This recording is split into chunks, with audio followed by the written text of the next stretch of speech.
Continuing in the chapter of respiration in plants, in the fourth lecture today, we are going to discuss about aerobic respiration.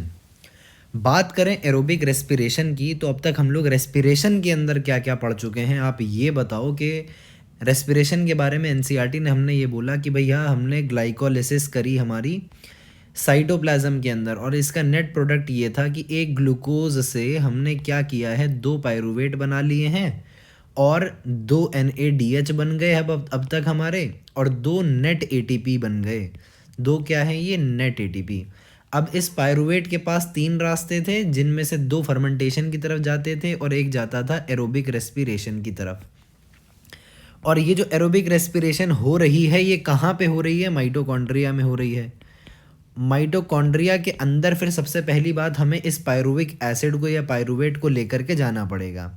अब NCERT यही कह रही है क्या कि for aerobic respiration to take place within the mitochondria, यानी mitochondria के अंदर the final product of the glycolysis, जो कि क्या था हमारा पायरुविक एसिड था या पायरुवेट था, उसको ट्रांसपोर्ट किया जाएगा कहाँ से, साइटोप्लाज्म से। किधर लेकर के जाएंगे, इनटू द माइटोकॉन्ड्रिया, माइटोकॉन्ड्रिया के अंदर लेकर के जाएंगे। फिर क्रूशियल इवेंट्स होते हैं रेस्पिरेशन में। अब वो बताए एनसीईआरटी, उससे पहले हम लोग ये डिस्कस करें कि भाई हमारे पास एक माइटोकॉन्ड्रिया है और अज्यूम कर लो कि ये साइटोप्लाज्म है। तो मेरा ये ग्लूकोज था, ग्लूकोज से मेरे दो पायरुविक एसिड के मॉलिक्यूल्स बन गए। इस पायरुविक एसिड के मॉलिक्यूल्स को मैं कहाँ उठा के ले आया, अपने मैट्रिक्स ऑफ द माइटोकॉन्ड्रिया के अंदर मैं ले आया। अब एनसीईआरटी ये कह रही है कि आपको इंटरेस्टिंग बात हम ये बताएं कि भैया देखो जो इसका माइटोकॉन्ड्रिया है, माइटोकॉन्ड्रिया के अंदर दो काम होने हैं। एक होना है हमारा मैट्रिक्स के अंदर और दूसरा होना है हमारा इनर मेम्ब्रेन के अंदर।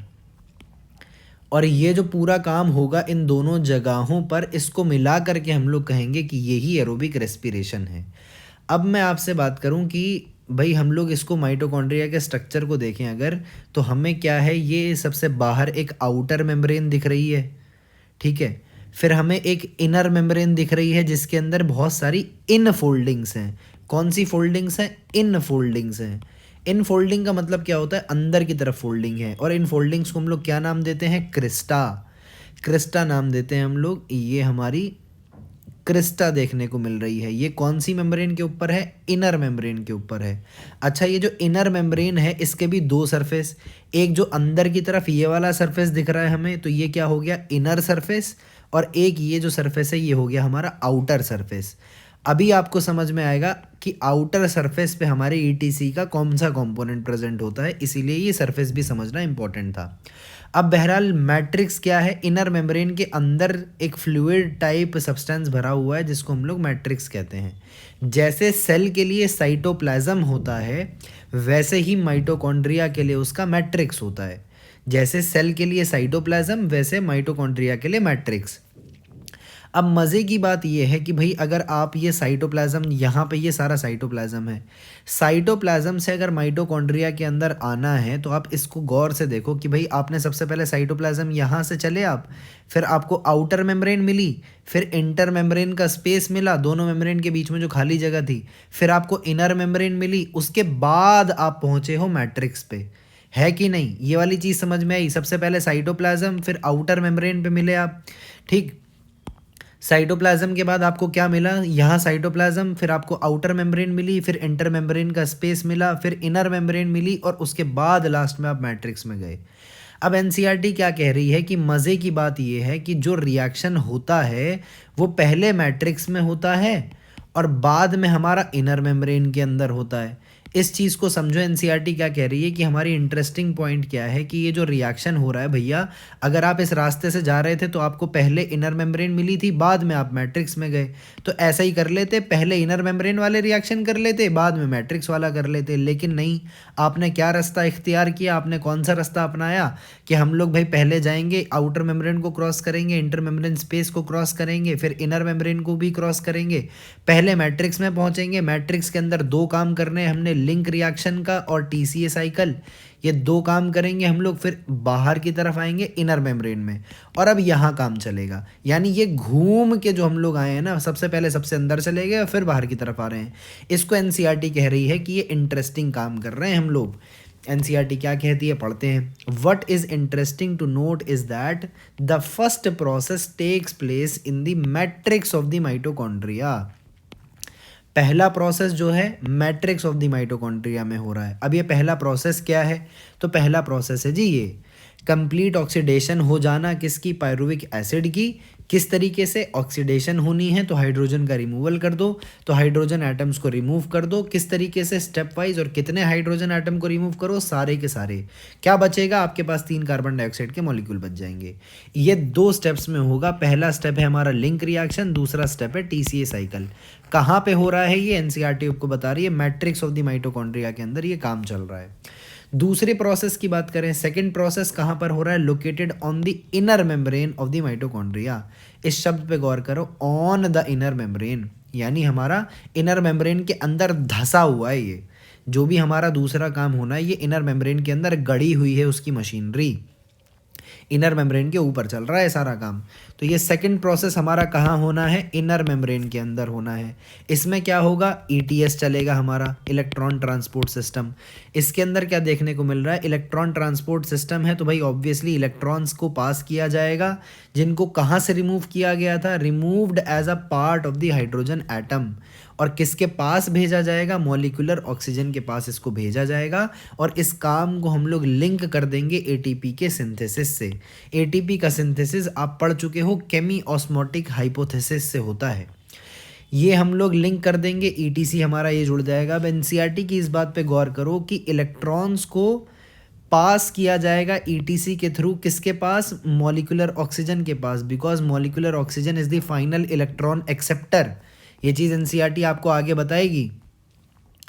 क्या चीज़ है कि इलेक्ट्रॉन्स को पास किया जाता है मॉलिक्यूलर ऑक्सीजन के पास, जिससे रिजल्ट हो जाता है फॉर्मेशन ऑफ वाटर। ये चीज़ आप इस यहाँ डायग्राम में भी देख सकते हो कि लास्ट में ऑक्सीजन के पास हमारा ये इलेक्ट्रॉन्स घूम के आए हैं, और इससे क्या हुआ है, ऑक्सीजन की हमारी रिडक्शन हुई और ये वाटर में कन्वर्ट हो गया इस तरीके से। तो एनसीईआरटी ने यहाँ पर भी बोला क्या, oxygen acts as the final hydrogen acceptor.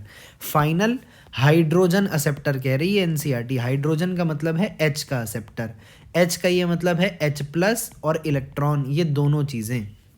अब इस चीज़ को समझने के लिए आप ये देखो कि भाई जो H प्लस है, हाइड्रोजन एटम के 2 पार्ट, H प्लस और इलेक्ट्रॉन। इलेक्ट्रॉन को आप ईटीएस के थ्रू लेकर के आ रहे हो कि ईटीएस के अंदर आपने इलेक्ट्रॉन ट्रांसपोर्ट सिस्टम लगाया है, और H प्लस को आपने कहाँ इकट्ठा किया है, इनर मेम्ब्रेन के अंदर। ये आपका डायग्राम दे रखा है, इंटर मेम्ब्रेन का स्पेस है, यहाँ पे आपने H प्लस इकट्ठा कर लिया खूब सारा, और इनर मेम्ब्रेन जो है हमारी इनर मेम्ब्रेन, इसके अंदर ये पूरी की पूरी मशीनरी धसी हुई है, और इसके अंदर हमारा मैट्रिक्स है। अब आप इस चीज़ को देखो कि फाइनल हाइड्रोजन एक्सेप्टर है, तो हम इस H प्लस को यहाँ पर लेके आए, फिर वापस से अपना ये एटीपी सिंथेस से ले आए हम लोग इधर। अब मैट्रिक्स के अंदर ये H प्लस आ गया, और इसका फाइनल इलेक्ट्रॉन एक्सेप्टर भी ये है, तो इस तरीके से हमारा वाटर बन जाएगा। ऑक्सीजन के अंदर H प्लस और इलेक्ट्रॉन मिल गए, तो ये हमारा वाटर में कन्वर्ट हो गया। इस तरीके से एनसीईआरटी ने यहाँ लिखा कि ऑक्सीजन क्या कर रहा है, as a final hydrogen acceptor की तरह काम कर रहा है। इलेक्ट्रॉन एक्सेप्टर कौन है, final oxygen. Final hydrogen acceptor कौन है, हमारा ऑक्सीजन। यही चीज़ एनसीईआरटी ने बताई है आपको।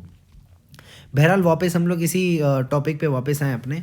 तो एनसीईआरटी क्या कह रही है कि जो सेकंड प्रोसेस है यानी ईटीएस का, ये कहाँ पर हो रहा है, ये हमारे इनर मेम्ब्रेन के अंदर हो रहा है। फिर बात आ रही है क्या कि हम लोग स्टार्ट कर रहे हैं हमारा फर्स्ट फेज़। अब आप इस चीज़ को समझो, होना क्या है, यहाँ से हम लोग साइटोप्लाज्म से अपने पायरुवेट्स को लेकर के कहाँ जाएंगे, पहले आउटर मेम्ब्रेन क्रॉस करी, फिर इंटर मेम्ब्रेन स्पेस क्रॉस किया, फिर इनर मेम्ब्रेन को क्रॉस किया, अब माइटोकॉन्ड्रिया के अंदर आ गए। ये मेरे पायरुवेट्स हैं दोनों। अब यहाँ पर रिएक्शंस चलेंगे, और इन पायरुवेट को हम लोग क्या कन्वर्ट करेंगे, पहला लिंक रिएक्शन होगा, और लिंक रिएक्शन से हमारा क्या बनेगा, एसिटाइल कोएंजाइम ए। फिर हम लोग क्या करेंगे, इसको चलाएंगे टीसीए के अंदर, और फिर टीसीए के जो प्रोडक्ट्स हैं उसको हम लोग किधर चलाएंगे, हमारे इस इनर मेम्ब्रेन में चलाएंगे। ये हमारी इनर मेम्ब्रेन ही तो है, इसके अंदर लगी हुई है हमारी सारी मशीनरी। इस इनर मेम्ब्रेन के अंदर सारी मशीनरी लगी हुई है हमारी ईटीएस की। अब यहाँ से हम लोग करेंगे इसको कपल टू एटीपी सिंथेसिस, जहाँ से क्या होगा, हमारा इलेक्ट्रॉन को हम चलाएंगे ईटीएस में, और कोशिश करेंगे क्या हमारी क्या हो जाए, प्रोडक्शन हो जाए एटीपी की, खूब सारा प्रोडक्शन करेंगे हम लोग एटीपी का। ये काम होना है पूरा। इस चीज़ को एक बार अच्छे से समझ लोगे, दोबारा मैं समझा रहा हूँ तो आपको क्रिस्टल क्लियर क्लैरिटी हो जाएगी इस कॉन्सेप्ट की। हम पायरुवेट को अंदर लेके आए हैं, आउटर मेम्ब्रेन क्रॉस करी, इंटर मेम्ब्रेन का स्पेस क्रॉस किया, फिर मैट्रिक्स के अंदर लेकर के आए।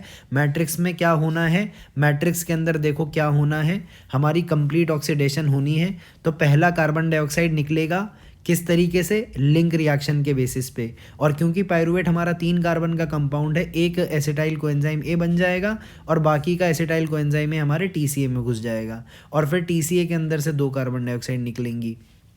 फिर टीसीए के अंदर हमारे NADH और FADH2 जो बनता है उसको हम लोग ETS में भेजेंगे, इलेक्ट्रॉन को भी भेजेंगे ETS में, और हम लोग ATP की सिंथेसिस कर लेंगे। ये पूरी हमारी एरोबिक रेस्पिरेशन की कहानी है। अब NCERT क्या कहती है हमसे कि पायरुवेट जो है, जो कि ग्लाइकोलिटिक मेटाबॉलिज्म से बना था कार्बोहाइड्रेट्स की, कार्बोहाइड्रेट्स को आपने मेटाबॉलिज्म किया, कैटाबॉलिज्म किया, काटा उनको छोटे छोटे हिस्से में, ब्रेक डाउन किया कार्बोहाइड्रेट का ग्लाइकोलिसिस के अंदर, तो पायरुवेट बना। और ये कहाँ पे हुआ था, इसकी लोकेशन थी साइटोसॉल या फिर साइटोप्लाज्म। अब आफ्टर, ये देखो ये शब्द यूज हुआ after, after it enters mitochondrial matrix, यानी ये काम कहाँ पे हो रहा है, माइटोकॉन्ड्रिया में एंटर करने के बाद हो रहा है। कहाँ पे एंटर करने के बाद, मैट्रिक्स में। मैट्रिक्स में क्या होएगा, माइटोकॉन्ड्रिया के ऑक्सीडेटिव डीकार्बोक्सिलेशन होगी। किस तरीके से होगी, हमारा एक एंजाइम है पायरुविक डिहाइड्रोजनेस नाम का। ये जो पायरुवेट डिहाइड्रोजनेस एंजाइम है हमारा, ये काफ़ी सारे सेवरल कोएंजाइम्स को लेकर के काम करता है। 2 कोएंजाइम्स का नाम आपको NCERT ने बताया, पहला है NAD+ और दूसरा है कोएंजाइम A। आप यहाँ पे देख सकते हो एक कोएंजाइम A लग गया, और ये NAD+ भी क्या है, कोएंजाइम ही है। अब NCERT क्या कह रही है कि पायरुवेट का क्या होना है, हमारा ऑक्सीडेटिव डीकार्बोक्सिलेशन होना है। ऑक्सीडेटिव डीकार्बोक्सिलेशन का मतलब डीकार्बोक्सिलेशन होगा। अब पायरुवेट एसिड जो है हमारा 3 कार्बन का कंपाउंड है, डीकार्बोक्सिलेशन हुआ तो कार्बन डाइऑक्साइड बाहर आ गई। 3 कार्बन डाइऑक्साइड, 3 कार्बन में से 1 कार्बन निकल के बाहर चला गया, तो ये कितने कार्बन का बचा, 2 कार्बन का बचा। इसीलिए आप ये देखो वर्ड भी एसिटाइल यूज हुआ है कि 2 कार्बन का है, और हमारा ये कोएंजाइम ए इस एसिटाइल से जुड़ करके हमारा एसिटाइल कोएंजाइम ए बना लिया। फिर बात आई इस NAD+ की। NCERT फिर वापस से बोलें क्या होना था, पायरुविक एसिड का ऑक्सीडेटिव डीकार्बोक्सिलेशन होनी थी। कौन से एंजाइम के थ्रू होनी थी, पायरुवेट डिहाइड्रोजनेस के थ्रू होनी थी। अब क्या बचा भैया, डीकार्बोक्सिलेशन तो देख लिया हमने होता हुआ, अब हमें ऑक्सीडेशन और देखना है। अगर तो इसका ऑक्सीडेशन हो रहा है हमारे पायरुविक एसिड का, इसका ऑक्सीडेशन हो रहा है तो किसी का रिडक्शन भी तो होना पड़ेगा। तो NAD को हम लोग रिड्यूस कर दे रहे हैं, किसके अंदर, NADH के अंदर। आप देखो इसके अंदर हाइड्रोजन जुड़ा हुआ दिख रहा है, इसका मतलब इसकी रिडक्शन हो गई। तो इस तरीके से हमने क्या समझा कि NADH बन गया इसकी रिडक्शन से, और पायरुविक एसिड की एक तरीके से ऑक्सीडेशन हो गई। अब एक ग्लूकोज से हमें कितने पायरुविक एसिड मिलते हैं, 2 पायरुविक एसिड। तो ये पूरी की पूरी जो इक्वेशन है हमें इसको 2 से मल्टीप्लाई कर देना है। यही चीज़ NCERT कह रही है कि एक ग्लूकोज के मॉलिक्यूल से कितने पायरुविक एसिड मिले, आपको 2 मॉलिक्यूल मिले पायरुविक एसिड से, और इस 2 मॉलिक्यूल ऑफ पायरुविक एसिड से आपको 2 मॉलिक्यूल ऑफ NADH मिल गए। यही चीज़ देखी हमने कि 2 पायरुविक एसिड से हमें 2 NADH मिल गए। एक पायरुविक एसिड से 1 NADH मिला, तो 2 पायरुविक एसिड से 2 NADH मिल गए। यही चीज़ NCERT ने यहाँ बोली, during this process 2 molecules of NADH are produced from the metabolism of 2 molecules of pyruvic acid, जो कि एक ग्लूकोज मॉलिक्यूल से प्रोड्यूस हुए थे। अब तक हम लोग देखो ग्लाइकोलिसिस के अंदर क्या क्या प्रोड्यूस कर चुके हैं। ग्लाइकोलिसिस के अंदर नेट प्रोडक्ट पहला तो पायरुवेट था, जिसको आपने यहाँ यूज़ कर लिया। इसके बाद क्या था, 2 नेट ATP बनाए थे आपने, और क्या क्या बनाया था, 2 NADH भी बनाए थे आपने ग्लाइकोलिसिस के अंदर। एक ये चीज़ हुई थी। दूसरी, अब क्या हुआ है हमारे इस लिंक रिएक्शन के अंदर, इस रिएक्शन का नाम क्या है हमारा, लिंक रिएक्शन। इस लिंक रिएक्शन के अंदर क्या क्या देखने को मिला है आपने कि भाई ग्लूकोज से 2 पायरुवेट बने थे, तो 2 पायरुवेट से क्या बन गया हमारा, 2 पायरुवेट से हमारा बन गए 2 NADH बन गए। अब तक ये चीज़ हम लोग देख चुके हैं। ये कहाँ पे हुआ है हमारा, ये हो गया हमारे लिंक रिएक्शन के अंदर। This is link reaction. अब मूव करते हैं क्या कि भैया हमने तो बात करी थी कि हमें कंप्लीट ऑक्सीडेशन करना है, कंप्लीट ऑक्सीडेशन करना है पायरूवेट का, और 3 मॉलिक्यूल ऑफ कार्बन डाइऑक्साइड मिलेंगे हमें तो सिर्फ 1 मॉलिक्यूल ऑफ कार्बन डाइऑक्साइड मिला है। तो अब इन दोनों कार्बन का क्या करना है, तो हमें बताना है क्या करना है। हम इसको लेके जाएंगे अब कहाँ पे, टीसीए साइकिल के अंदर। Acetyl coenzyme A then enters a cyclic pathway जिसका नाम है ट्राई कार्बोक्सिलिक एसिड साइकिल, यानी हमारी बहुत फेमस टीसीए साइकिल, जिसको हमारे साइंटिस्ट, महान साइंटिस्ट हंस क्रैब ने दिया था, हंस क्रैब, और इन्हीं के नाम पे साइकिल का नाम पड़ा है, जिसको बोलते हैं हम लोग क्रैब साइकिल। अब क्योंकि ये जो साइकिल है ये बहुत इंपॉर्टेंट है, तो हो सकता है आपसे इसके बारे में फुल फॉर्म पूछ ली जाए कि ये टीसीए साइकिल का पूरा नाम क्या है। तो ट्राई कार्बोक्सिलिक एसिड साइकिल भी नाम है इसका। इसी साइकिल को हम लोग क्रेब्स साइकिल भी कहते हैं, और इसी साइकिल को हम लोग जो है सिट्रिक एसिड साइकिल भी कहते हैं, सिट्रिक एसिड साइकिल। अब सिट्रिक एसिड साइकिल क्यों कहते हैं, क्योंकि इसके अंदर फर्स्ट प्रोडक्ट जो है वो हमारा सिट्रिक एसिड बनता है। अब हम लोग बात कर लेते हैं हमारी इस टीसीए साइकिल के बारे में। तो इसके बारे में हम लोग बात करें, सबसे पहले हम लोग जो है इसको याद कर लेते हैं कि भाई इसमें याद करने का निमोनिक क्या है। तो आपको ये स्टेटमेंट याद रखनी है, एक बहुत अच्छा केक है, हमने वो केक खाया, हमें वो केक पसंद आया, केक बहुत अल्फ़ा था, अल्फ़ा क्वालिटी का था, सुपीरियर था, अब हमें वो केक और मंगवाना है। तो हम लोग क्या बोल रहे हैं कि cake is alpha so send few more. अब इससे हमें पूरी की पूरी टीसीए के सारे स्टेप्स याद हो गए। पहला, केक के सी से आया हमारा सिट्रेट, फिर आया इज से आइसोसिट्रेट, अल्फा से अल्फा कीटो ग्लूटारेट, एस से आया हमारा सक्सिनाइल कोएंजाइम ए, फिर आया हमारा सेंड से आया सक्सिनेट या सक्सिनिक एसिड भी आप इसको कह सकते हो, एफ से आया फ्यूमारेट, एम से मैलेट, और एम के तुरंत बाद ओ भी कैपिटल है, जिससे हमारा फर्स्ट मेंबर आया है ऑक्सैलो एसिटिक एसिड या ऑक्सैलो एसीटेट। अब इस साइकिल की बहुत बहुत बहुत बड़ी सिग्निफिकेंस है कि एरोबिक रेस्पिरेशन में इस साइकिल के बिना काम हो ही नहीं सकता। अब बात आती है क्या कि हमारा ये जो ऑक्सैलो एसीटेट है या ऑक्सैलो एसिटिक एसिड, ये 4 कार्बन का कंपाउंड है। एसिटाइल कोएंजाइम ए, नाम में एसिटाइल आ रहा है, इथाइल एसिटाइल, ये 2 कार्बन के लिए यूज़ होता है, आप केमिस्ट्री की नॉलेज से जानते हो। अब 4 कार्बन वाली चीज़ और 2 कार्बन वाली चीज़ जब पानी की मौजूदगी में मिलेंगी तो कितने कार्बन का बनेगा, 6 कार्बन का कंपाउंड। तो सिट्रिक एसिड बना हमारा फर्स्ट मेंबर, और कौन सा एंजाइम लगेगा, सिट्रेट को सिंथेसाइज करने वाला सिट्रेट सिंथेज। ये है हमारा फर्स्ट स्टेप। इसके अंदर हमने क्या यूज़ किया, 4 कार्बन का ऑक्सैलो एसिटिक एसिड को एसिटाइल कोएंजाइम ए के साथ हमने क्या किया, पानी की मौजूदगी में कंडेंस कर दिया, और क्या बनाया हमारा सिट्रिक एसिड, जो एक 6 कार्बन का कंपाउंड था। और इसको कैटालाइज करने वाले एंजाइम का नाम है हमारा सिट्रेट सिंथेज। सेकेंड एंजाइम लगा हमारा जिसका नाम है एकोनिटेज, जिसने इसको आइसोमेरिक फॉर्म दी और इसको आइसोसिट्रेट में कन्वर्ट किया।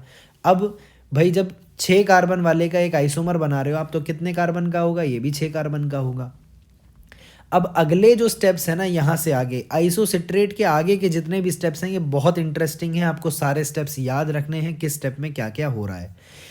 पहला स्टेप ये और फिर दूसरा स्टेप ये दोनों स्टेप्स कैसे हैं, हमारे ऑक्सीडेटिव डीकार्बोक्सिलेशन के स्टेप्स हैं, भूलना नहीं है, ये ऑक्सीडेटिव डीकार्बोक्सिलेशन के स्टेप्स हैं। तो अब ऑक्सीडेटिव है और डीकार्बोक्सिलेशन भी है, तो क्या क्या देखने को मिलेगा, ऑक्सीडेशन भी हो रहा होगा इसका और डीकार्बोक्सिलेशन भी हो रहा होगा इनका।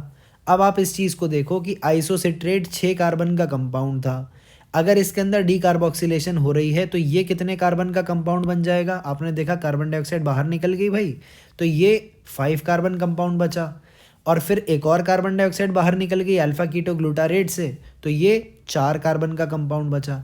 अब ये चीज़ इंपॉर्टेंट हो गई कि भैया हमारी जो साइकिल है इसके अंदर स्टार्ट हुई थी किससे, 4 मेंबर वाले से, 4 कार्बन वाले मेंबर से, उसके बाद एसिटाइल कोएंजाइम ए के साथ मिलके ये सिट्रेट में कन्वर्ट हुई जो कि 6 कार्बन का था, 6 कार्बन का सिट्रेट या सिट्रिक एसिड हमारे आइसोसिट्रेट में कन्वर्ट हुआ।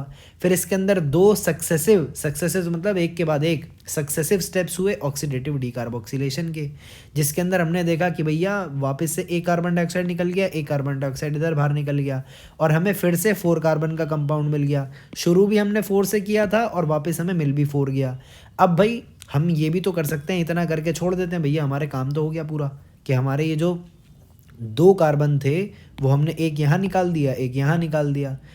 अब मैं ये बात बोलूँ कि यहाँ काम पूरा हो गया, ऐसा क्यों कह रहा हूँ मैं? तो पायरुविक एसिड जो था मेरा, ये कितने कार्बन का कंपाउंड था? 3 कार्बन का कंपाउंड। इसकी मैंने क्या करनी थी? कंप्लीट ऑक्सीडेशन करनी थी। किस तरीके से? Step wise removal of all hydrogen atoms को करके, और जिससे मुझे 3 मॉलिक्यूल ऑफ कार्बन डाइऑक्साइड मिलते। अब पायरुविक एसिड में से जब मैंने इसको लिंक रिएक्शन में भेजा था तब एसिटाइल कोएंजाइम ए बन गया था और एक कार्बन डाइऑक्साइड यहाँ निकल गई थी। तो कितने कार्बन बचे थे? अब इसके अंदर 2 कार्बन बचे थे और वो 2 कार्बन मैंने यहाँ पर कार्बन डाइऑक्साइड के रूप में निकलवा दिए। तो भैया मेरा तो काम पूरा हो गया। लेकिन आप एक बात ये सोचो कि अगर मैं यहाँ पर रुक जाता हूँ तो क्या ये फर्स्ट मेंबर रीजनरेट होगा? भाई ये तो सारा ख़त्म हो जाएगा ना। अगर ये ख़त्म हो गया तो ये साइकिल नहीं चलेगी आगे। तो अब यहाँ से आगे के जितने भी स्टेप्स हैं ये किस लिए हैं? ताकि हम लोग ऑक्सैलो एसीटेट को रीजनरेट करवा सकें। और भाई अब हम लोग ह्यूमन से, हम लोग हैं एक्स्ट्रा स्मार्ट, जब हम लोग एक काम कर रहे हैं तो हम लोग कोशिश करेंगे कि हमारा और भी फ़ायदा हो। यही चीज़ के लिए आगे की साइकिल है, वरना मेन काम हमारा इधर निपट चुका है कि हमने क्या किया, बाकी के दोनों कार्बन को भी जो एसिटाइल कोएंजाइम ए के अंदर हमने इंजेक्ट किए थे उसको हमने क्या कर लिया? बाहर निकाल लिया। अब आप इस चीज़ को देखो, फर्स्ट रिएक्शन के अंदर हमने एसिटाइल और ऑक्सैलो एसीटेट को जोड़ा पानी की प्रेजेंस में, तो ये सिट्रेट बन गया। सिट्रेट 6 कार्बन का था, तो यहाँ से रिलीज़ क्या हो जाएगा? हमारा कोएंजाइम फ्री रिलीज़ हो जाएगा। अब हमारी बात आई कि हमने इस रिएक्शन के अंदर यहाँ पर कोएंजाइम ए को यूज़ किया था, तो वो कोएंजाइम ए रिलीज़ कैसे हो जाएगा? जब हम लोग सिट्रेट बनाएंगे तो खट से हमें ये मिल जाएगा। फिर हमने NAD+ भी तो चाहिए भाई, एक NAD+ आपको यहाँ चाहिए। आप साइकिल में गौर करो तो NAD और NAD और इधर FAD, आप इधर इनको यूज़ कर रहे हो। तो ये जो इंटरमीडिएट्स को आप यूज़ कर रहे हो, ये जो कोएंजाइम्स आप यूज़ कर रहे हो, इनको भी तो रीजनरेट करना पड़ेगा। तो ये यहाँ से यहाँ पर जाना किस लिए भी ज़रूरी है कि भाई हम लोग वापस बाकी चीज़ों को रीजनरेट करवा सकें, इसलिए साइकिल ताकि आगे चलती रहे नॉन स्टॉप। तो ऑक्सैलो एसिटिक एसिड की रीजनरेशन और बाकी इन सब कोएंजाइम्स की भी रीजनरेशन बहुत इंपॉर्टेंट है। अब इन स्टेप्स के अंदर देखो, इन दोनों स्टेप्स की वापस हम बात करें, इसके अंदर ऑक्सीडेटिव डीकार्बोक्सिलेशन हो रही है। डीकार्बोक्सिलेशन का मतलब आप समझ गए, एक कार्बन बाहर फेंक दिया। ऑक्सीडेटिव का क्या मतलब? ऑक्सीडेशन होगी, आइसोसिट्रेट की ऑक्सीडेशन हुई अल्फा कीटो ग्लूटारेट के अंदर। इसका ये मतलब इसके अंदर से मैंने हाइड्रोजन को रिमूव किया। आप यहाँ देख भी सकते हो NAD से मैंने NADH बना लिया है, यानी यहाँ से ही हाइड्रोजन लेके मैंने इसके अंदर जोड़े ताकि ये NADH बन गया। सिमिलरली मैंने ये काम इधर भी किया कि मैंने यहाँ से हाइड्रोजन निकाले और इसको इसके अंदर NAD के अंदर दे दिए। यहाँ से हाइड्रोजन निकाले और NAD के अंदर दे दिए ताकि हमारा NADH बन जाए। तो इस तरीके से मैंने ये स्टेप किया ऑक्सीडेटिव डीकार्बोक्सिलेशन का, ये भी स्टेप किया ऑक्सीडेटिव डीकार्बोक्सिलेशन का। अब मज़े की बात यह है कि मैं NADH की क्यों बना रहा हूँ? भाई हम इंसान हैं, हम बेवकूफ़ नहीं हैं। हम लोग NADH या FADH2 क्यों बना रहे हैं? इसलिए बना रहे हैं ताकि हम लोग इनको ETC के अंदर, ETS कहो या ETC कहो, ETS मतलब इलेक्ट्रॉन ट्रांसपोर्ट सिस्टम और ETC मतलब इलेक्ट्रॉन ट्रांसपोर्ट चेन, इसके अंदर जब हम लोग इसको चलाएंगे तो इनसे हमें ATP मिलने वाला है। अब वैसे प्रैक्टिकल लाइफ में क्या होता है, ये आप MBBS में आके पढ़ोगे कि एक NADH से आपको कितने ATP मिलते हैं? एक NADH से मिलते हैं 2.5 ATP और एक FADH2 से कितना मिलता है? 1.5 ATP। लेकिन आपकी NCERT आपको क्या कह रही है कि भाई ये 3 ATP देता है आपको और आपको ये जो FADH2 है ये आपको देता है 2 ATP। आपको ये डाटा याद रखना है क्योंकि आपका पेपर बनेगा NCERT से, आपको माननी NCERT की ही है। अभी आप फालतू के बहसों में मत पड़ना। कई टीचर्स होते हैं बच्चों को अपनी नॉलेज दिखाने के लिए ये डाटा वगैरह फालतू में दिखाते रहते हैं, हमारे टाइम पे भी ऐसे लोग थे, पर वही बात मानी वही जाएगी जो NCERT में दे रखा है। तो आप इस चीज़ को याद रखो कि एक NADH जो है आपको 3 ATP देगा और एक FADH2 जो है वो 2 ATP देगा जब इसको हम लोग ETS के अंदर चलाएंगे। अब बात करें हम लोग वापस अपनी टीसीए साइकिल की, तो टीसीए साइकिल को याद करने का तरीका के कीज अल्फा, सो send few more. Next step पे चलो। अब ये वाला जो स्टेप है इससे अगला वाला ये और ज़्यादा इंटरेस्टिंग है। इस स्टेप के अंदर आप गौर करो तो क्या बन रहा है, सक्सिनाइल कोएंजाइम ए 4 कार्बन कंपाउंड से सक्सिनेट बन रहा है, जो कि अपने आप में 4 कार्बन कंपाउंड है। इसके बाद सब 4 कार्बन के ही कंपाउंड है, कहाँ तक, ऑक्सैलोएसिटिक एसिड तक। अब बात आई क्या, ये वाला स्टेप इतना इंपॉर्टेंट क्यों है या इतना खास क्यों है? ये वाला स्टेप खास इसलिए है कि आप इसके अंदर गौर करो तो आपको दिख रहा होगा कि जीडीपी को यूज़ करके जीटीपी बन रहा है। अब मैं आपको एक बात बताऊं कि ये जीडीपी को यूज़ करके जीटीपी बना रहे हैं, लेकिन हम लोग, क्योंकि भाई हम इंसान ओवर स्मार्ट लोग, हम लोग क्या करेंगे, इस रिएक्शन को लिंक कर देंगे, कपल कर देंगे किसके साथ, एडीपी के साथ, और यहाँ से साइमल्टेनियस सिंथेसिस हो जाएगी हमारी एटीपी की। अब आप एक बात बताओ, जब एक रिएक्शन हो रहा हो जिसके अंदर एक सबस्ट्रेट जो है एक प्रोडक्ट के अंदर कन्वर्ट हो रहा हो और उसी में हम लोग साइमल्टेनियसली एटीपी की सिंथेसिस कर लें, वापस से बोल रहा हूँ मैं, एक सबस्ट्रेट हो जो एक प्रोडक्ट में कन्वर्ट हो रहा हो और इसको प्रोडक्ट में कन्वर्ट होते होते हम लोग in the course of the reaction अपना एटीपी की सिंथेसिस कर लें। इसके लिए कोई फैंसी सा नाम हम लोग देते हैं, आपको अगर याद आ रहा हो, क्या नाम देते हैं हम लोग इसको, सबस्ट्रेट लेवल फॉस्फोराइलेशन। क्या बोलते हैं, सबस्ट्रेट लेवल फॉस्फोराइलेशन। तो सबस्ट्रेट लेवल फॉस्फोराइलेशन का क्या मतलब होता है कि सबस्ट्रेट जब हमारा प्रोडक्ट बन रहा हो उसी के दौरान हम लोग एक एक्स्ट्रा काम कर लें अपने फ़ायदे का, जिसके अंदर एटीपी की सिंथेसिस कर लें। तो ये स्टेप आपने क्या याद किया कि ये वाला जो स्टेप है, अब इसको याद रखने का तरीका obviously I am going to tell you everything जो इम्पोर्टेंट है। तो आप एस से याद रख सकते हो, एक बात याद रखो ट्रिपल एस और एक बात याद रखो SAS। ट्रिपल एस का क्या मतलब कि जब सक्सिनाइल कोएंजाइम ए जब सक्सिनेट में बदल रहा है, जब सक्सिनाइल कोएंजाइम ए सक्सिनेट में या सक्सिनिक एसिड में तब्दील हो रहा है, बदल रहा है, तब क्या देखने को मिल रहा है, सबस्ट्रेट लेवल फॉस्फोराइलेशन देखने को मिल रही है। अब मैं बताऊं कि ये सास बहू वाली सास क्यों मैंने बताई, कि आपको ये भी याद रहे कि सक्सिनाइल कोएंजाइम ए जब हमारा सक्सिनेट में बदल रहा होता है तब एटीपी की सिंथेसिस होती है। और क्या ये डायरेक्टली होती है? नहीं, हम लोग इसको पहले जीटीपी होता है, हम लोग उसको कपल कर देते हैं तो हमें डायरेक्टली मिल जा रहा है, पहले जीटीपी मिल रहा है तो हम लोग लेकिन कह सकते हैं हमें डायरेक्टली एटीपी मिल गया। तो ये और SAS सास और ट्रिपल एस, इससे आप स्टेप को याद रख सकते हो कि यहाँ पर हमारी सबस्ट्रेट लेवल फॉस्फोराइलेशन हो रही है। अब हम लोग नेक्स्ट स्टेप पे आए। आपने देखा ये जो सक्सिनिक एसिड है या सक्सिनेट है, इसके ऊपर डिहाइड्रोजनेस एक्ट करेगा और इसको फ्यूमारेट में कन्वर्ट करेगा। डिहाइड्रोजनेस है और सक्सिनेट का डिहाइड्रोजनेस है तो नाम ही सक्सिनेट डिहाइड्रोजनेस हो गया। डिहाइड्रोजनेस का क्या मतलब है, हाइड्रोजन रिमूव कर रहा है, तो हाइड्रोजन रिमूव करके किसी को देगा ना भैया।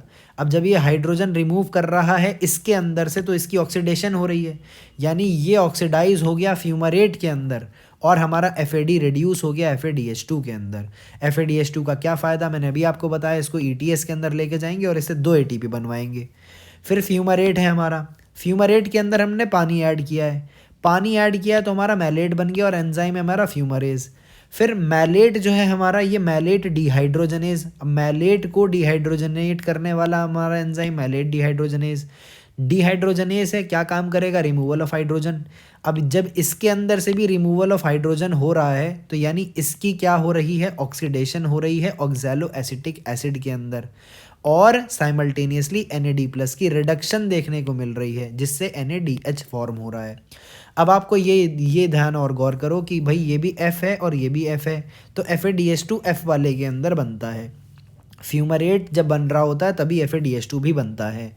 ये चीज़ याद रखो, दोनों F वाले भाई, दोनों F वाले भाई, ये दोनों साथ में ही बनते हैं।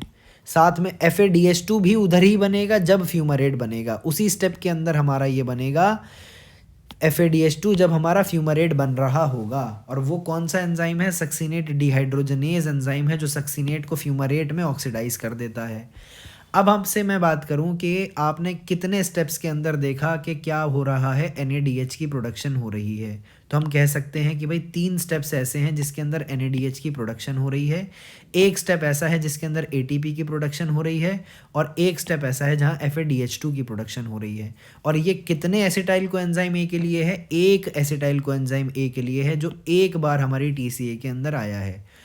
अब एक पायरुविक एसिड से एक एसिटाइल कोएंजाइम ए बनता है, लेकिन एक ग्लूकोज से कितने एसिटाइल कोएंजाइम ए बनते हैं? तो एक ग्लूकोज से 2 पायरुविक एसिड बनते हैं, और 2 पायरुवेट से कितने हमारे बन जाएंगे? 2 एसिटाइल कोएंजाइम ए बन जाएंगे। यानी हम लोग जब ग्लूकोज के लिए बात करेंगे तो ये सारी की सारी डिटेल्स इंटू 2 हो जाएंगी।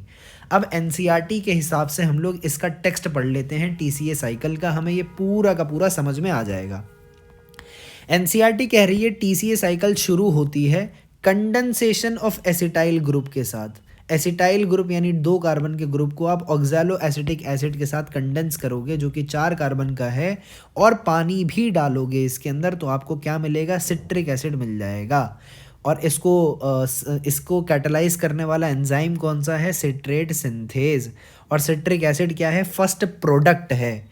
Citric acid is the first product of the TCA cycle, first member of the TCA cycle oxalo acetate. फिर बात आई क्या, एक चीज़ यहाँ पे मैं आपको बताऊँ कि आप ये देखो कि NCERT ने भी आपको बताया एसिटाइल कोएंजाइम ए और ऑक्सैलो एसिटेट को जब आप कंडेंस करोगे सिट्रेट सिंथेस की प्रेजेंस में, तो आपको पानी डालना पड़ेगा। एक पानी आपने यहाँ यूज़ किया, दूसरा पानी आपने फ्यूमरेट को मैलेट में कन्वर्ट करने के लिए यूज़ किया था। ये क्यों मैंने बताया कि ये 2 वाटर ज़रूरी हैं, अभी आगे बात समझ में आएगी। NCERT क्या कह रही है? The reaction is catalysed by the enzyme citrate synthase, यानी सिट्रिक एसिड को बनाने का काम सिट्रेट सिंथेज एंजाइम करेगा, और एक मॉलिक्यूल हमारा कोएंजाइम ए का रिलीज हो जाएगा। यही चीज़ मैंने आपको यहाँ बताई थी क्या, कि जब हम लोग ये काम कर रहे होंगे, यानी हम लोग अपने 2 कार्बन वाले के अंदर 4 कार्बन वाला ऐड करेंगे तो ये 6 कार्बन वाला बन जाएगा, और इसके अंदर हम लोग पानी भी ऐड करेंगे, तो आप क्या देख रहे हो? ये 6 कार्बन का कंपाउंड बन गया, हमने यहाँ से कोएंजाइम ए को रिलीज़ कर दिया। यही चीज़ NCERT कह रही है। कोएंजाइम ए रिलीज़ हो जाएगा, जो कि वापस यहाँ जा सकता है अब हमारे लिंक रिएक्शन के अंदर, और सिट्रेट को फिर आइसोमराइज करा जाएगा किसके अंदर? आइसोसिट्रेट के अंदर। ये कौन सा एंजाइम है? हमारा एकोनिटेज एंजाइम है। फिर हम लोग क्या देखने को मिल रहे हैं कि फॉलोड बाई 2, कितने? 2 सक्सेसेस, मतलब एक के बाद एक क्या हो रहा है? डीकार्बोक्सिलेशन के स्टेप्स देखने को मिल रहे हैं। ये चीज़ हमने देखी कि एक के बाद एक, यानी सक्सेसिव डीकार्बोक्सिलेशन का स्टेप, एक कार्बन डाइऑक्साइड यहाँ निकल गया, एक यहाँ निकल गया, leading to the formation of alpha ketoglutaric acid. अब मैं आपसे यहाँ पूछूँ अल्फा कीटोग्लूटारिक एसिड कितने कार्बन का है, तो ऑब्वियसली 5 कार्बन का है, क्योंकि आइसोसिट्रेट के डीकार्बोक्सिलेशन से बना है। फिर सक्सिनाइल कोएंजाइम ए बनेगा। सक्सिनाइल कोएंजाइम ए कितने का है? 4 कार्बन कंपाउंड है। ये किससे बना है? अल्फा कीटोग्लूटारिक एसिड के डीकार्बोक्सिलेशन से हमारा सक्सिनाइल कोएंजाइम ए बना है। तो ये चीज़ NCERT ने बोली कि आपको जो है 2 सक्सेसिव डीकार्बोक्सिलेशन के स्टेप्स देखने को मिलेंगे in the remaining steps of citric acid cycle. बाकी के जो बचे हुए स्टेप्स हैं हमारे, in the remaining steps of the citric acid cycle, हम लोग क्या कर रहे हैं? ऑक्सीडेशन कर रहे हैं। यही चीज़ हम लोग बार बार कर रहे थे कि भैया हम लोग वो हाइड्रोजन को रिमूव कर रहे हैं, तो सक्सिनाइल कोएंजाइम ए को हम लोग ऑक्सीडाइज कर रहे हैं। इस पे भी सवाल पूछा जा सकता है। Succinyl coenzyme A is oxidised to oxaloacetic acid. अब आप इस चीज़ को देख लो, यहाँ पे ये इस तरीके का क्वेश्चन जो है बन सकता है, और ये इस तरीके का पूछा नहीं गया, लेकिन अगर अच्छा एग्जामिनर हुआ तो वो ये बात बिल्कुल पूछ सकता है कि सक्सिनाइल कोएंजाइम ए को जब आपने ऑक्सीडाइज किया तो सक्सिनेट बना, सक्सिनेट को ऑक्सीडाइज किया तो फ्यूमरेट बना, फ्यूमरेट को ऑक्सीडाइज किया तो मैलेट बना, मैलेट को ऑक्सीडाइज किया तो ऑक्सैलो एसीटेट बना। मैं ये भी तो बोल सकता हूँ कि ऑक्सैलो एसीटेट का रेड्यूस्ड फॉर्म मैलेट है, इसका रेड्यूस्ड फॉर्म फ्यूमरेट है, इसका रेड्यूस्ड फॉर्म सक्सिनेट है, और इसका रेड्यूस्ड फॉर्म हमारा सक्सिनाइल कोएंजाइम ए है। इस तरीके से पीछे भी तो जा सकते हैं। तो बहरहाल ये चीज़ याद रखना, सक्सिनाइल कोएंजाइम ए ऑक्सीडाइज्ड है हमारा, होता है ऑक्सीडाइज होता है ऑक्सैलो एसिटिक एसिड बनाने के लिए, ताकि क्या हो पाए? Oxaloacetic acid being the first member, ताकि हमारी जो साइकिल है अलाउइंग द साइकिल यानी TCA साइकिल टू कंटिन्यू। अब बात आ रही है क्या? During the conversion of succinyl coenzyme A to succinic acid a molecule of GTP synthesised. Obviously बात है कि भाई हमने इसको अभी बात याद करी कि इसी को बोलते हैं हम लोग ट्रिपल एस, और इसी के लिए दूसरी है SAS, कि ट्रिपल एस का मतलब सबस्ट्रेट, सबस्ट्रेट लेवल फॉस्फोराइलेशन हो रही है हमारी, जब सक्सिनाइल कोएंजाइम ए सक्सिनिक एसिड में कन्वर्ट हो रहा है, सक्सिनाइल कोएंजाइम ए सक्सिनिक एसिड में कन्वर्ट हो रहा है और एक जीटीपी का मॉलिक्यूल सिंथेसाइज हो जाएगा। इसी को हम लोग सबस्ट्रेट लेवल फॉस्फोराइलेशन कह रहे हैं, SSS ट्रिपल एस। इन अ कपल्ड रिएक्शन जीटीपी को कन्वर्ट कर देंगे जीडीपी में और हम लोग एडीपी से एटीपी बना लेंगे, साइमल्टेनियस सिंथेसिस। मतलब जीटीपी जब जीडीपी कन्वर्ट हो रहा होगा हम लोग सिंथेसिस कर लेंगे एटीपी की फ्रॉम एडीपी। तो इसको हमने ऐसे SAS से याद किया, यानी सक्सिनाइल कोएंजाइम ए जब हमारा सक्सीनेट बना रहा होगा तो हमारी एटीपी की प्रोडक्शन होगी। फिर एनसीईआरटी कह रही कितने पॉइंट्स हैं, 3 पॉइंट्स हैं किसके अंदर, टीसीए साइकिल के अंदर, जहां पर NAD+ को रिड्यूस किया जा रहा है NADH के अंदर। अब ये जो शब्द है ना रिड्यूस, हो सकता है स्टेटमेंट बेस्ड क्वेश्चन में आपसे ट्रू फॉल्स पूछना हो तो इसको बदल के ऑक्सीडाइज कर दें। तो आप इस चीज़ को देखो कि भैया जब इसके अंदर हाइड्रोजन है तो ऑब्वियसली ये जो है हमारी ऑक्सीडाइज्ड फॉर्म है और ये हमारी रिड्यूस्ड फॉर्म है। और एक पॉइंट ऐसा है, वन पॉइंट जहाँ पे क्या हो रहा है, FADH जो FADH2 की फॉर्मेशन हो रही है, यानी FAD जो है हमारा रिड्यूस हो रहा है, FADH2 के अंदर रिड्यूस हो रहा है। अब ये बारीकियां हैं जिसको आपको याद रखना है, 3 पॉइंट्स और एक पॉइंट कहाँ कहाँ पर है। तो ये 3 स्टेप तो हो गए हमारे, आइसोसिट्रेट से अल्फा कीटोग्लूटारेट वाला और अल्फा कीटोग्लूटारेट से सक्सिनाइल कोएंजाइम है जिसके अंदर हमारे NADH की प्रोडक्शन हुई, और लास्ट जो हमारा एंजाइम है, एंजाइमेटिक रिएक्शन जो लास्ट वाला है जिसमें ऑक्सैलो एसिटिक एसिड बन रहा है, वो भी हमारा NADH की प्रोडक्शन दे रहा है। तो 1 2 3 ये हमारे स्टेप्स ऐसे हो गए जहाँ पे NADH बन रहा है हमारा। फिर एक हमने देखा FADH2 वाला एक रिएक्शन है। अब FF भाई जब फ्यूमरेट बनेगा तभी FADH2 भी बनेगा। यही चीज़ हमने यहाँ देखी कि एनसीईआरटी कह रही है एक पॉइंट ऐसा है जहाँ पे FADH2 की प्रोडक्शन हो रही है। फिर एनसीईआरटी क्या कह रही है, the continued oxidation of acetyl coenzyme A via the TCA cycle require करती है क्या चीज़, continued replenishment of the oxaloacetic acid. कि भाई आप बार बार ऑक्सैलो एसिटिक एसिड उसको देते रहो तो ही आपका नया एसिटाइल कोएंजाइम ए जो है वो क्या हो सकता है, हमारा ऑक्सीडाइज हो सकता है, क्योंकि हमें इसकी क्या करनी है, ऑक्सीडेशन करनी है एसिटाइल कोएंजाइम ए की। तो इसकी भी ऑक्सीडेशन जब करनी है ये कभी पॉसिबल है, जब हमारा first member of the TCA cycle वापस से बन जाए, the first member of the cycle. अब ये first member of the cycle कौन है, oxaloacetic acid. First product of the cycle कौन है, हमारा TCA। इस चीज़ को भूलना नहीं है, ये शब्द है ना बहुत, एक एक शब्द बहुत इंपॉर्टेंट है। फर्स्ट मेंबर कौन है, ऑक्सैलो एसिटिक एसिड, और फर्स्ट प्रोडक्ट कौन है, TCA, citric acid, citrate. In addition it also requires regeneration of NAD+ and FAD+। It का क्या मतलब, हमारा TCA साइकिल को क्या रिक्वायरमेंट है कि भाई आपने NAD+ 3 जगह यूज़ किया है, FAD को 1 जगह यूज़ किया है, तो भाई आप ऑक्सैलो एसिटिक एसिड बना ले रहे हो तो इनको भी तो आपको वापस से रीजनरेट करना है।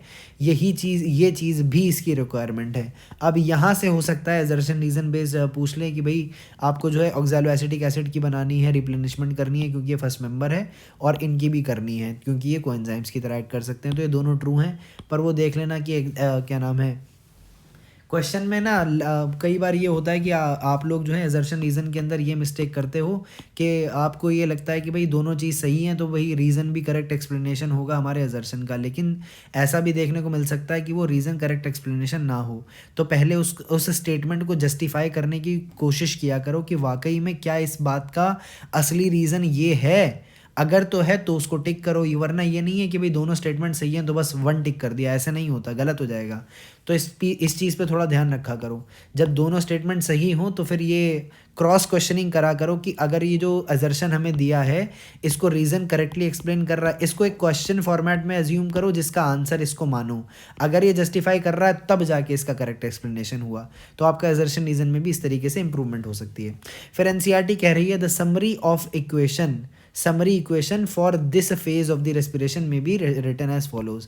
दिस फेज का क्या मतलब, ये फेज कहाँ पर हो रहा है, हमारा मैट्रिक्स के अंदर, चाहे TCA साइकिल हो चाहे हमारा लिंक रिएक्शन हो, ये दोनों की दोनों चीज़ें कहाँ पे हो रही हैं, हमारे माइटोकॉन्ड्रिया के मैट्रिक्स में हो रही हैं।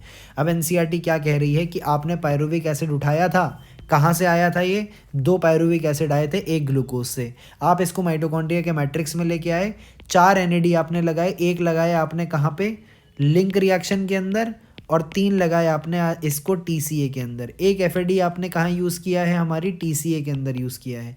2 पानी आपने यूज़ किए हैं, पहला यूज़ किया है जब आपने सिट्रेट बनाया था, और तीसरा आपने दूसरा आपने फ्यूमरेट के अंदर पानी डाला था। फ्यूमरेट के अंदर जब पानी डाला था आपने, तब आपका मैलेट बना था। ये आप देख सकते हो, एक पानी ये हो गया और दूसरा पानी ये हो गया। यही इसीलिए मैंने आपको ये 2 पानी दिखा दिए थे, 2 वाटर मॉलिक्यूल्स कहाँ यूज़ हो रहे हैं, बिकॉज इस NCERT के अंदर ये रिएक्शन आपको समझ में आ जाए कि यहाँ पे 2 वाटर मॉलिक्यूल्स क्या हैं। जब आपने सिट्रेट बनाया और जब आपने मैलेट बनाया, यानी CM सिट्रेट और मैलेट जब आपने बनाया, तो चीफ मिनिस्टर साहब के लिए आप पानी लेकर के आए। फिर बात आई है ADP से, ADP और इनऑर्गेनिक फॉस्फेट, इसको IP भी लिख सकते हैं और PI भी लिख लो, जैसे आपकी मर्जी। इनऑर्गेनिक फॉस्फेट, ये कौन सा स्टेप था, सास वाला स्टेप था। ये सास वाले स्टेप के अंदर, यानी सक्सिनाइल कोएंजाइम A को जब आप सक्सिनेट में कन्वर्ट कर रहे थे, तब आपने ATP की प्रोडक्शन करी थी, और ये SSS यानी सबस्ट्रेट लेवल फॉस्फोराइलेशन का स्टेप था। और ये सारी की सारी कहानी, चाहे लिंक रिएक्शन हो, चाहे हमारा TCA हो तो माइटोकॉन्ड्रिया के मैट्रिक्स में ही रहा है। अब पायरुविक एसिड जो 3 कार्बन कंपाउंड था, उसको हमने कम्प्लीटली ऑक्सीडाइज कर दिया है 3 कार्बन डाइऑक्साइड में। जो 4 NAD+ लिए थे, इनको कम्प्लीटली रिड्यूस कर दिया है, 4 NADH बना लिए हैं। एक FAD को रिड्यूस करके FADH2 बना लिया है, और ADP से हमने सिंथेसिस कर ली है हमारे ATP की। अब ये हुआ है एक पायरुविक एसिड के लिए। लेकिन अगर हम लोग बात करें एक ग्लूकोज से कितने पायरुविक एसिड मिले थे, तो 2 मिले थे, तो इसको पूरी को हम लोग मल्टीप्लाई कर देंगे। अब NCERT हमसे क्या कह रही है कि हम लोग देख चुके, we have till now seen that glucose has been broken down to release carbon dioxide. Glucose से कार्बन डाइऑक्साइड रिलीज हो गए। 8 मॉलिक्यूल NADH के मिल गए आपको। कितने मॉलिक्यूल, 8 मॉलिक्यूल। जब एक पायरुविक एसिड से 4 मिल रहे हैं, तो 2 से कितने मिलेंगे, 8 मिल जाएंगे।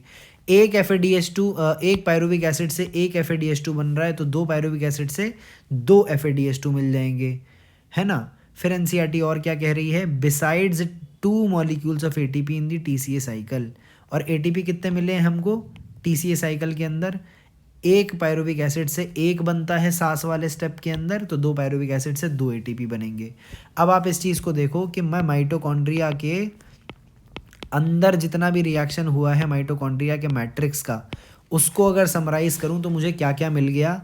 एक ग्लूकोज से, एक ग्लूकोज के लेवल पे मैं बात कर रहा हूँ, एक ग्लूकोज के लेवल पे मुझे कितना मिल गया, 8 NADH मिल गए, 2 FADH2 मिल गए, और एक मुझको 2 मिल गए मुझको ATP। ठीक है। अब ये बात आई कहाँ पर, ये मैंने किया माइटोकॉन्ड्रिया के मैट्रिक्स तक। फिर मैं आपसे पूछ रहा हूँ कि ग्लाइकोलिसिस में क्या क्या मिला था मुझको। ग्लाइकोलिसिस में क्या क्या मिला था, तो 2 NADH मिले थे और 2 ATP मिले थे। ये क्या था, नेट था, है कि नहीं। ये हो गया मेरा। अब ग्लाइकोलिसिस के बाद मैं साइटोप्लाज्म से, ये हुआ था मेरा साइटोप्लाज्म के अंदर, और ये माइटोकॉन्ड्रिया में हो रहा है, मेरा नाम में ही माइटोकॉन्ड्रिया आ रहा है। अब मैं एक चीज़ आपसे पूछूं कि भाई मैंने आपको ये बताया एक NADH से 3 ATP मिलते हैं, ये मैं आपको पहले ही बता चुका। और एक FADH2 से कितना मिलता है, एक FADH2 से मुझको कितने ATP मिलते हैं, 2 ATP मिलते हैं।